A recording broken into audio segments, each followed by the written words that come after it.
Hello and welcome to episode 3 of my campaign recap. Today we are going to talk about from when they get back to the city, right? The city being, not the right place. Yes. The city being over here, like up, if you follow this tree line, this is like a small path. It's not a marked road. It's like a path that hunters use. And this, if you were to follow this path, you would end up going past this spot over here, and the Imperial City's like right around here, and you'd go past it and head around this lake. So in between this map and this map, remember, is the Imperial City, but we have not gotten around to drawing that map yet. Alright, so when we left off, it was actually a subset of the main party. So during this time, and there's actually something else I should probably talk about in another episode, which is like when the DM and a player have a conflict of how I think things should have happened versus how they did happen. That's a bad way of explaining it. Ignore that. Moving on. So the party, a subset of the party, not including 2 members. So I run a party of 7 people, which is a lot to deal with. So 5 of them went and hunted these witches. I think it was 5 of them, yeah. No, it was 4 of them. Because one of them, who's a fisherman, was just fishing because the player couldn't be there. And 2 of them were doing other stuff in the city while this was going on. So the party hunts some witches, they get this Inferi, they bring it back to the city, and then they talk to the party about what's going on with that. They find out that this Inferi has a couple interesting powers. So she's got the blood red hair and the blood red eyes, but what she can do is within any creature, any humanoid within 5 feet of them, she can mimic them perfectly. She can just, at will, transform into that person within 5 feet. So, an interesting ability. I gave that to the party as sort of like a utility thing. It follows a little bit of the story that I don't really have time to recap, I think, in this episode, but it's an interesting creature that used to exist, but no longer does until they found this Inferi named Margaret along this path there. So the Inferi is interesting. It's clearly demonic in nature. It can transform into people at will. That leads to some intrigue later down. So then, while the party is doing this, after they get the Inferi, they separate off. The Inferi, who has kind of pledged itself to a character named Matthew, because Matthew unwittingly spoke the last part of the ritualistic words, which was inscribed on the altar that Margaret was sacrificed on. So he spoke the words and unwittingly kind of bound her to him. So now she does basically whatever he wants. Or at least she used to, until the present in my campaign, which we will reach by the end of this episode. Matthew's mission is to go from in these woods, and instead of going this way back towards... I can't draw that far. Back towards the city, he follows this path and heads into the somber hills towards Deep Dark to deliver a letter to a merchant's father who lives in Deep Dark. That's easy. It's a drow lives there, kind of in secret. The townspeople don't actually know he's a drow. He usually hides in disguise. But they go ahead and deliver him a letter. It's not anything big and serious. It's just correspondence between the two who don't get to see each other too much because she's on the road as a merchant and he's busy living out his kind of twilight years in Deep Dark. We move on. Oh, right. That's right. So I have this thing. I will paste a link to it, hopefully, in the description, should I remember. This is called Ledreth's Wagon.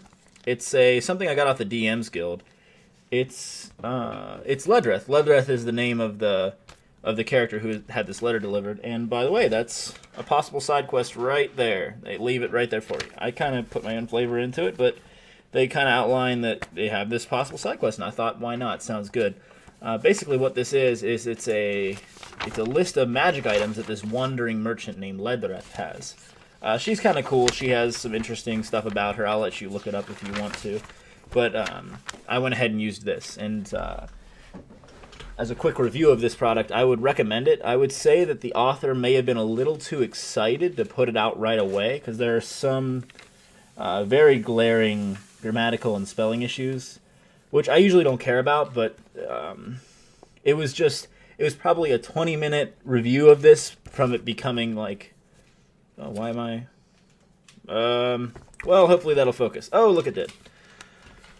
It was maybe a 20-minute review away from being a really professional product, but it is really nice. The concept is there, just not the writing. And it could have been their second language. I don't actually know who wrote this. Looks like Christian Echron. That sounds like it could have been a second language. Don't know. Moving on. So we go from... Oh, right. So the party, I probably mentioned at some point, they got these letters from the Deck of Many... These cards from the Deck of Many Things, which appeared to them a long time ago. It was in connection with the tapestry. After they did the tapestry in Blackpool, the box appeared to them with one card sitting on top of it that they could just take.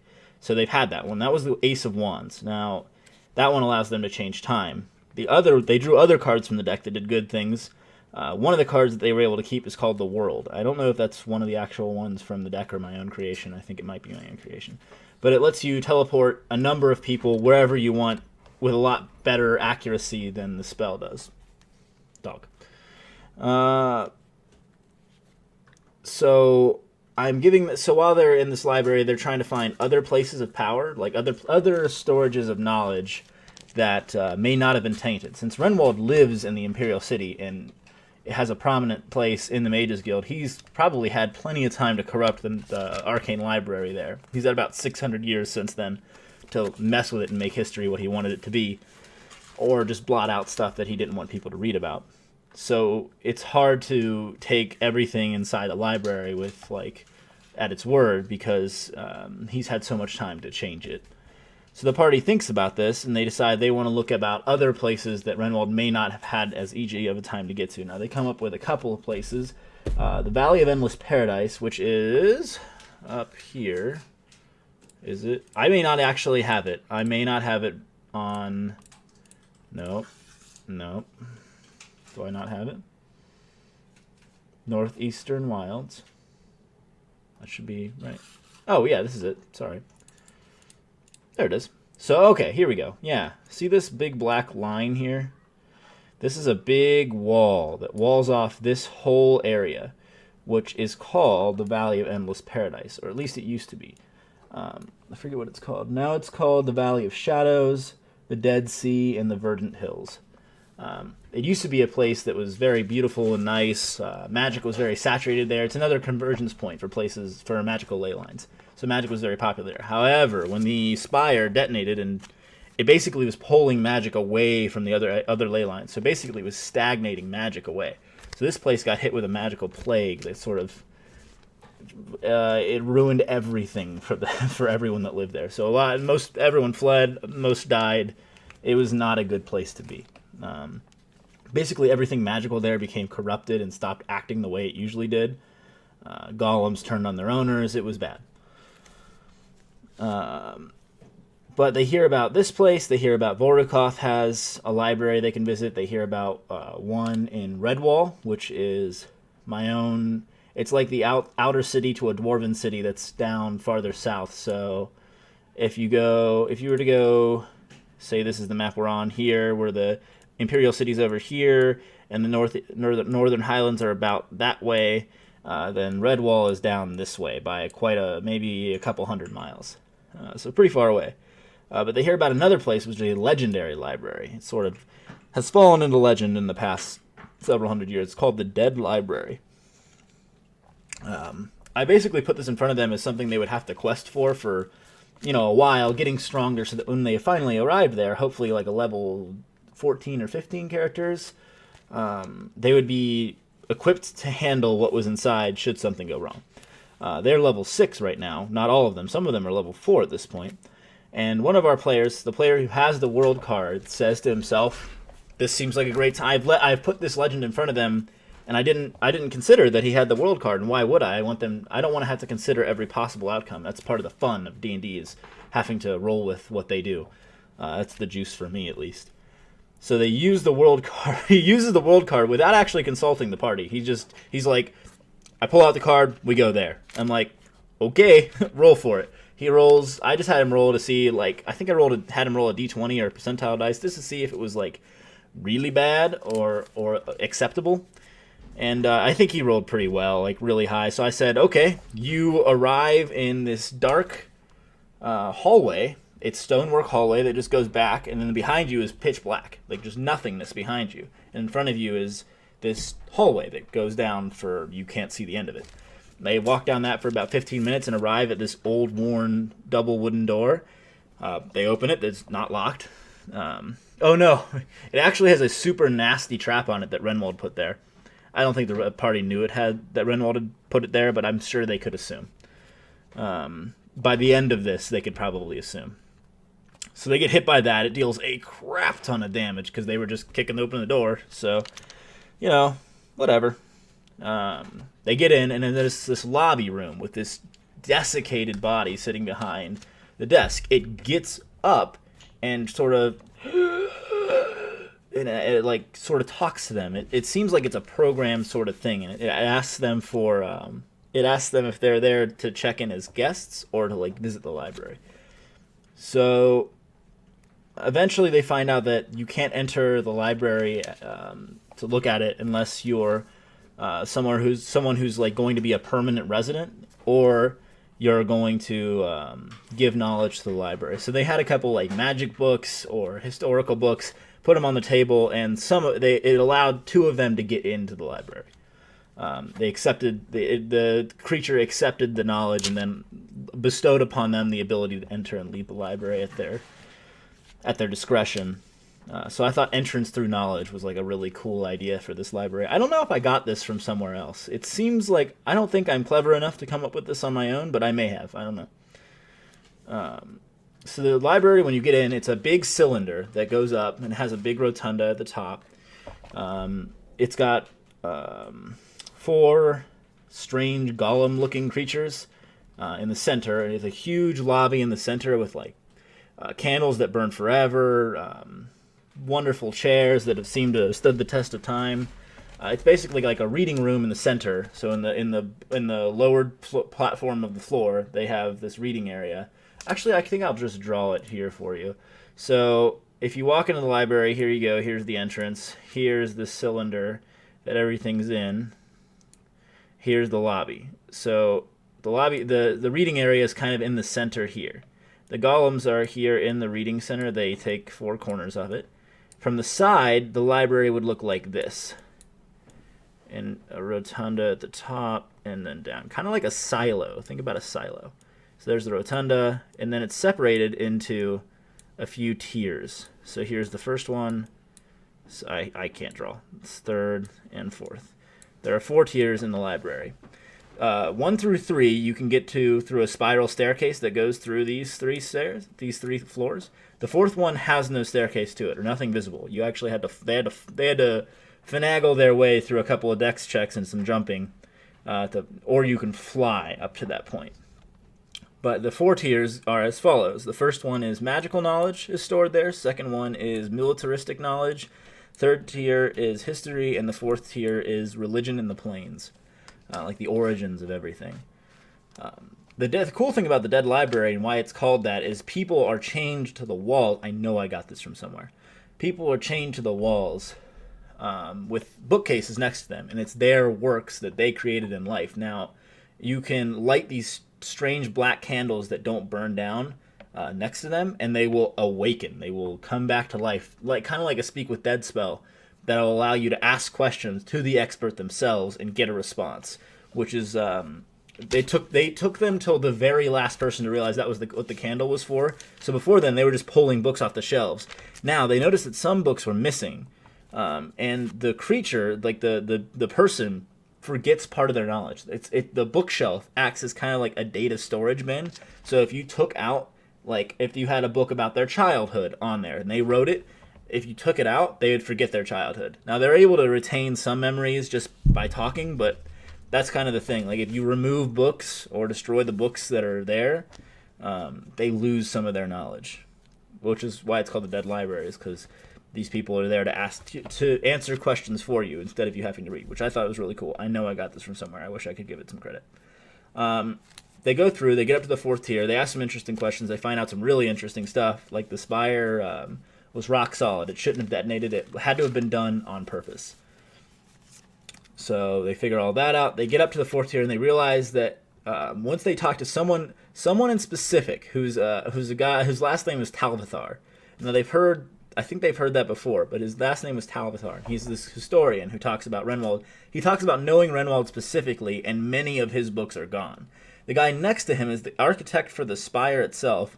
Almost all his books are gone. So clearly someone's trying to hide what these two knew.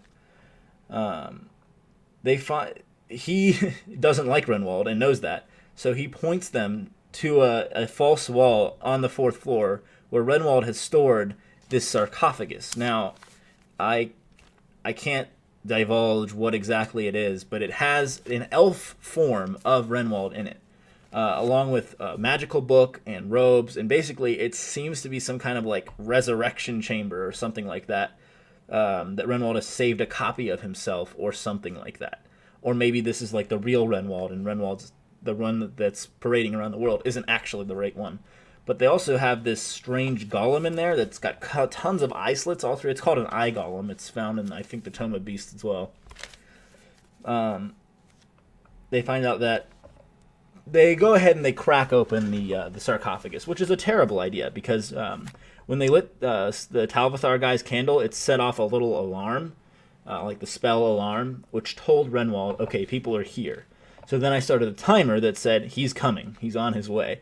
Then they started to open sarcophagus, which sent another alert, which sped up the timer.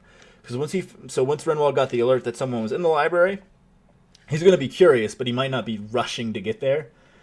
He'll take his time. When he finds out that people are fucking with a sarcophagus, it's like, okay, I need to be there right away. So Renwald shows up, this massively powerful wizard, and he's just like, okay, guys, I told you not to mess with me.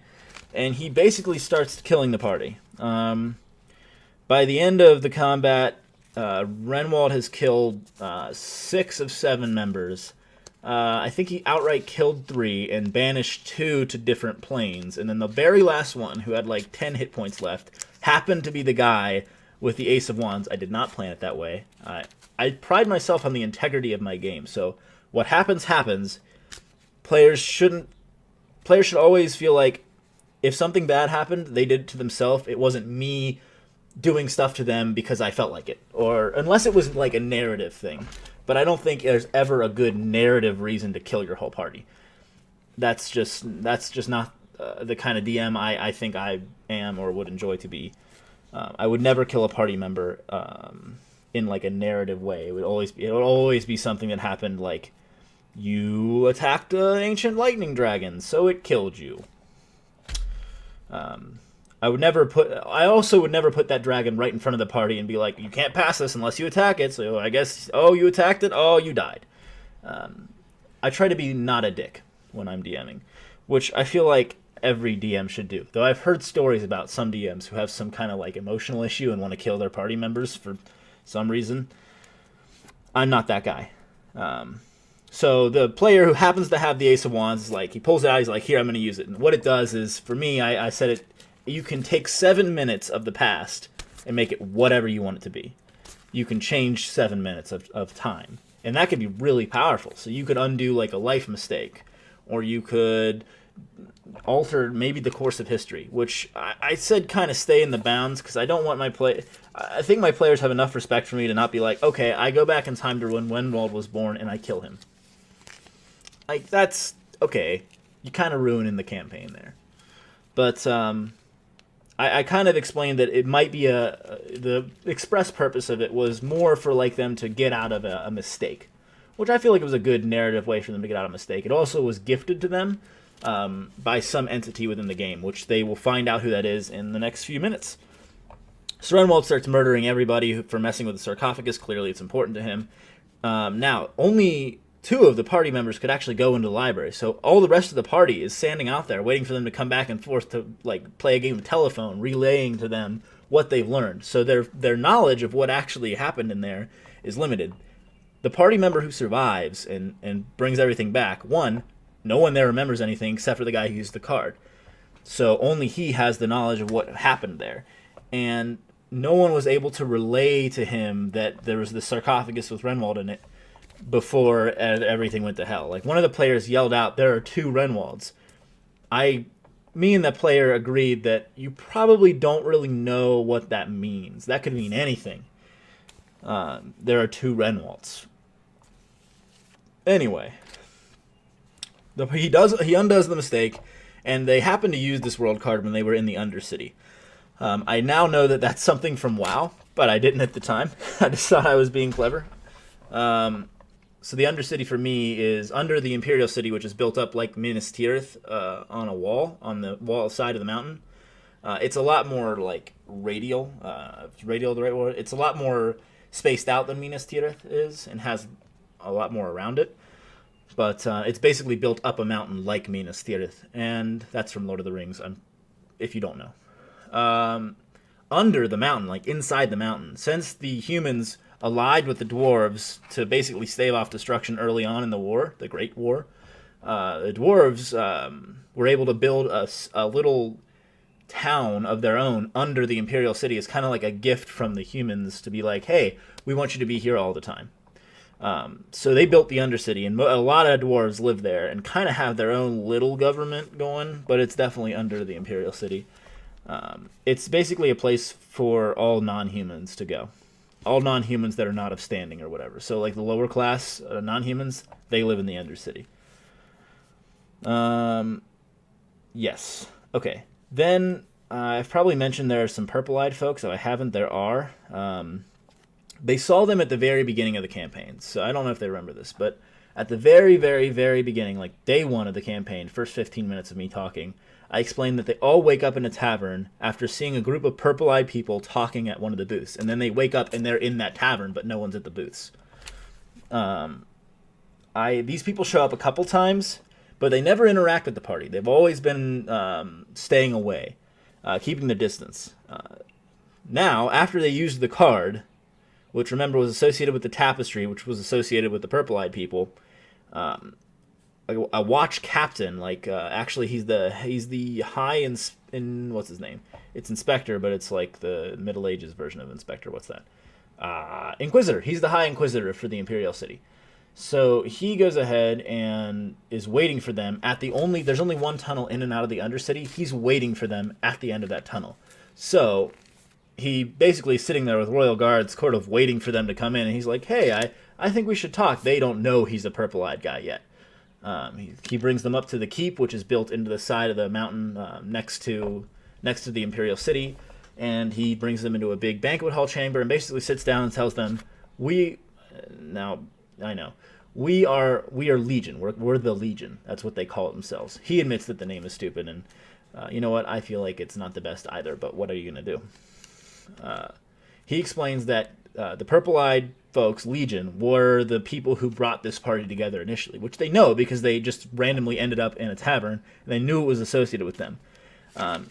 He explains that they've been watching them for a long time, and they've tried making people like this before, which are fate-touched people, because they have an ability to fight the dragon that other people don't have. Like normal common folk, even Renwald, can't beat fate on his own. They explain that the reason that they can do this, why they can make people fate-touched, is because when the spire exploded with a fate dragon contained within, some of his godlike power was shattered off of him, so he's a weakened version of himself, and it happened to land on random mortals and random places. People eventually gathered that power, and now there's some number of these of the Legion who inhabit mortal bodies, or what used to be mortal bodies, and they've been around since the spire exploded, so they're around 600-year-old now. But they have these godlike powers, like the ability to bestow upon people the power of Fate Touch, which allows you to fight the dragon effectively, which they don't know really what that means yet, but all they've been told is it allows them to fight the dragon, or stave off some ability that Fate has to combat them. So, I've lost my train of thought. Yeah, it allows them to... so they can also give the deck of many things. They can bestow Fate Touch. They can do other things. So they explain they've been following him around a lot, and that they should stop pursuing the Spire and Runwald. They also explain that they're the ones that have been weakening the seals on the tower to let magic bleed back into the world to pressure Renwald into going there.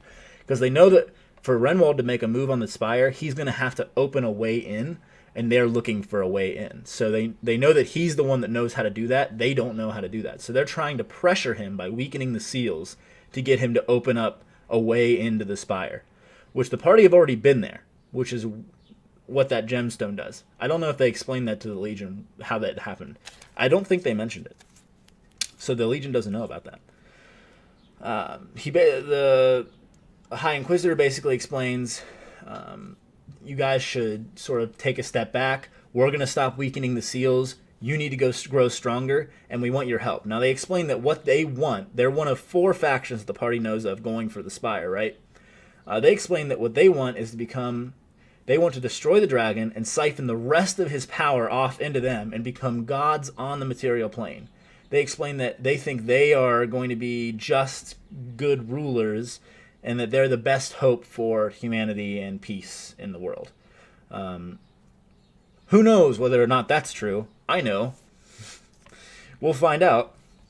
So the party, upon his prodding, sort of decides to go for the giants. The Legion wants them to go and gain strength so that they have the ability to actually combat the dragon once they find a way to get there. So they head up north. I'll go ahead and erase this because now we are journeying.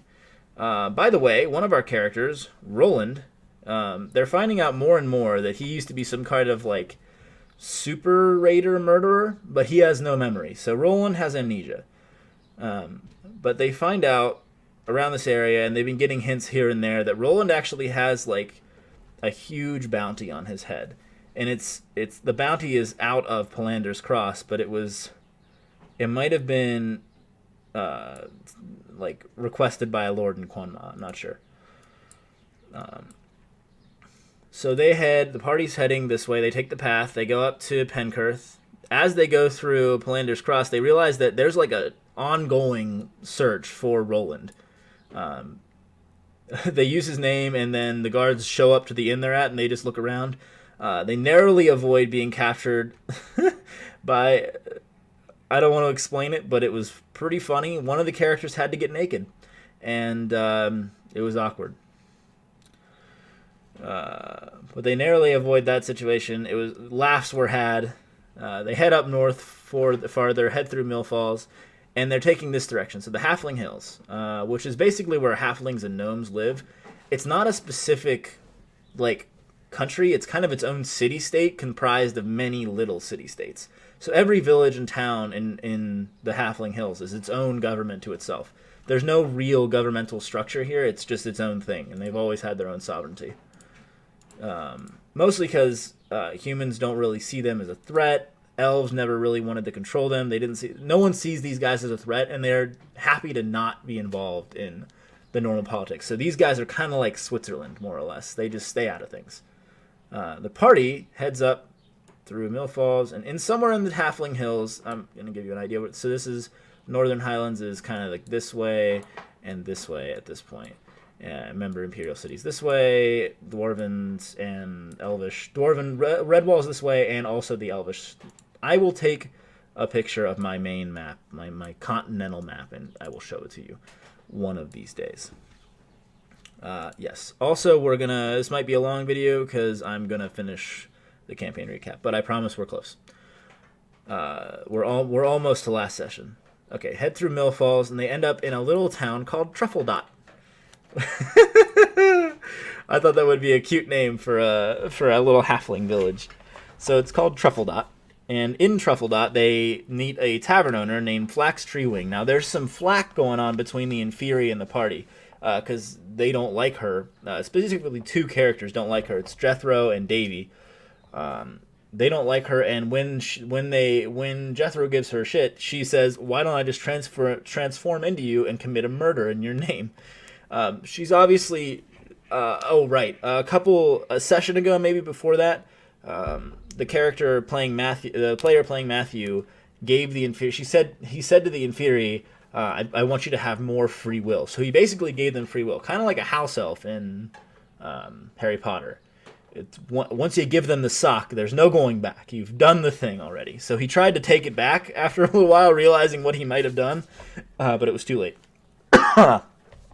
So they're in Truffledot. They meet this inn owner named Flax Treewing, who is perplexed and confused when they start talking about whether they're going to kill the Margaret and all sorts of crazy shit. This is all happening like right in this whole conflict is happening in the middle of the inn in front of Flax Treewing, and Flax is just like, and then they manage to roll really high on persuasion checks and be like, this is a skit we're performing, we're actors. And he's like, wow, that was amazing.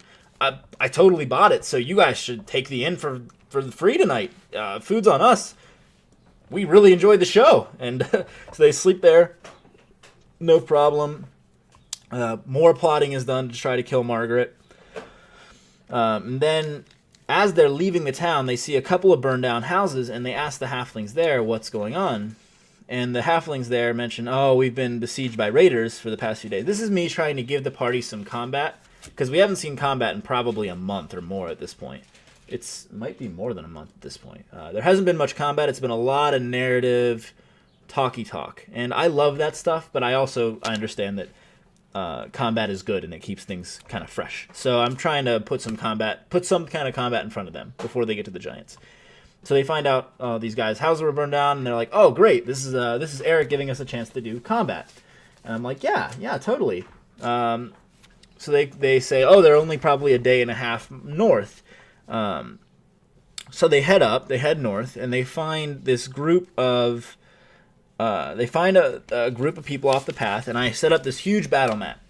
I have these dungeon tiles that just kind of came out. I should show those on my YouTube channel because they're really great. I love doing.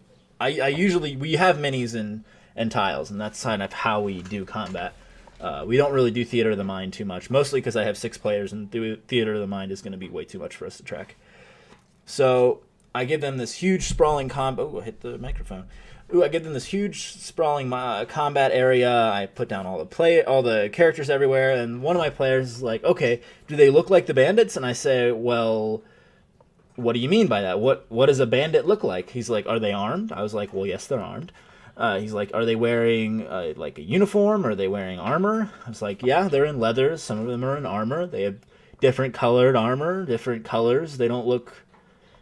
I mean, yeah, and that was the only questions they asked. They asked, are they holding weapons? They look armored. I was like, yes, they are. Like, yeah, they do.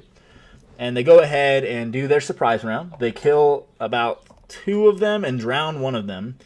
And at this point, they realize I'm starting to give them cues like, okay, they react by like blowing a horn, and then a commander runs up and he starts directing troops.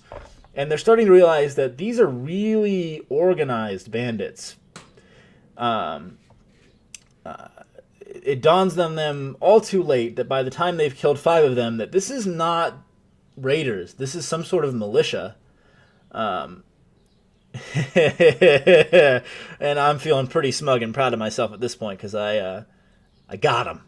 And that is, I think that's a good narrative thing to do sometimes. Like, a battle map usually inherently means, and now maybe I was being mean here, but battle map usually inherently means, okay, we're doing combat, I can kill these people at ease. But I felt like it was a good chance for me to explain that these are people still. You're still attacking human beings, or elves, or whatever.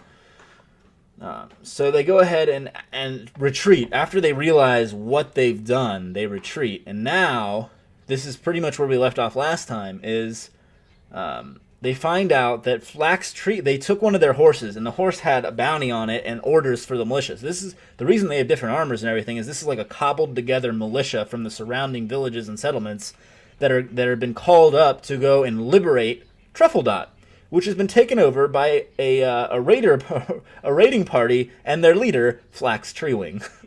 So this is where we're leaving off, is when it dawns on them that, oh shit, Flax Treewing basically bamboozled them into believing that they had been attacked recently and got them to attack the militia that was coming to save the town.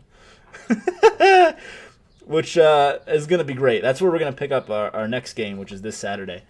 But, yeah. So the party is just north of Truffledot. They have to go back to the militia. They sent them a letter that was like, oh, we're sorry we did this, and sent them back their horse. And now we're going to kind of see what happens next time and see what the ramifications of this are. So thank you so much for watching. I'm glad we got the campaign totally recapped.